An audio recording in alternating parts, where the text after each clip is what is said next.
அவர் ஊர் பெயர் குடும்பப்பாளையம், குடும்பப்பட்டி, குடும்ப பாளையம் என்று கிட்டத்தட்ட தூத்துக்குடியில் ஆரம்பித்து வடமாவட்டம் திருவள்ளூர் வரை உள்ளது. இந்த பெருமை யார் எந்த இதற்கும் கிடையாது. இவ்வளவு பெருமையை கொண்ட நம் திருமண மக்கள் ஒற்றுமையாகவும் எழுச்சுடன் இருக்க வேண்டும். அது மட்டுமல்ல, நம் இன்னொரு சொல்லிக்கொள்ள விரும்புகிறேன். இந்து சமூக நாகரிகத்தில் தோன்றப்பட்ட அனைத்து ஆராய்ச்சிகளிலும் அவர் உடற்கூறு ஆய்வில் டிஎன்ஏ என்று சொல்வார்கள். அதில் தென்படுகிறது ஒரே ஒரு டிஎன்ஏ மட்டும்தான். அது யார் தெரியுமாவதற்கெல்லாம் நம்ம திருமணம் மட்டும்தான். இவ்வளவு பெருமை கொண்ட திருமண மக்களுக்கு ஒன்றே மட்டும் சொல்லிக் கொள்கிறேன். நாம் ஒற்றுமை ஒற்றுமை ஒற்றுமை மட்டும் நமக்கு தேவை.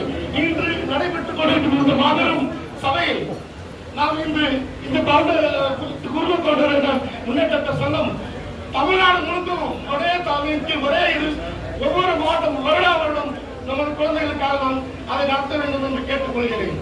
மேலும் இதை தவிர நான் நம்மளோட மாணவ மாணவிகளுக்கு நான் சொல்ல வேண்டியது என்னவென்றால், நாம் வரலாறு தெரிவது போல நம் அரசியல் அதிகாரத்தை நாம் கைப்பற்ற வேண்டும். அந்த அரசியல் அதிகாரத்தை நாம் கைப்பற்றாவிட்டால் நமது இனம் அழிந்து போகும். ஆக ஒரு சின்ன குட்டி கதை நான் சொல்கிறேன். ஆங்கிலோ இந்தியன்ஸ் என்ற ஒரு இனம் இருந்தது. யாருக்கா தெரியுமா? அந்த ஆங்கிலோ இந்தியன்ஸ் என்னும் சென்னையில் ஒரு சில குறிப்பிட்ட இடத்தில் இருந்தார்கள். அவர்கள் ஒரு காலகட்டத்தில் அவர்கள் இந்த ஒற்றுமையினால் ஒரு காலகட்டத்தில் 240 அவருடைய எண்ணிக்கை என்று பார்ப்போம் என்று சொல்வார்கள். கொடுத்துவிட்டு கடைசியில் அவர்களும் இல்லை என்று அவர்கள் நாளை கிட்டத்தட்ட தமிழ்நாட்டில் மட்டுமல்ல இந்தியாவில் இல்லை என்று அறிவித்தார்கள். அதற்கு முன் அவர்களுக்கு பாராளுமன்றத்திலும் சரி சட்டமன்றத்திலும் சரி அவர்களுக்கு ஒரு சீட் ஒன்று கொடுத்திருந்தார்கள். அதற்கு முன்னவர்கள் கொடுத்தனர். அவர்களின் ஒற்றுமையின்மை காரணமாகவும் அவர்கள்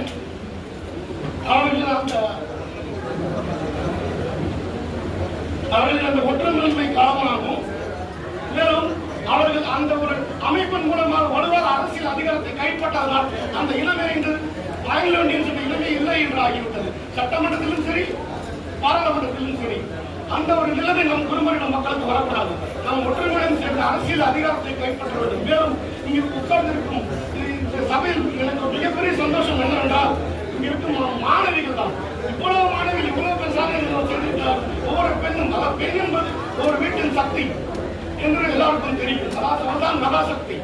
அந்த பெண் இந்த சாதனை கொடுத்திருக்கிறீர்கள் என்றால் அது எவ்வளவு பெருமையான விஷயம் என்பது எனக்கு தெரியும். மேலும் நீங்கள் படித்து உங்களுக்கு பலவிதமான ஒரு வாய்ப்புகள் உங்கள் முன் காத்திருக்கிறது. நீங்கள் டாட்டா சயின்ஸ் இருக்கிறது, டாட்டா அனலிட்டிக்ஸ் இருக்கிறது. இதெல்லாம் போக அதிகம் கவனம் செலுத்த வேண்டியது எது என்றால்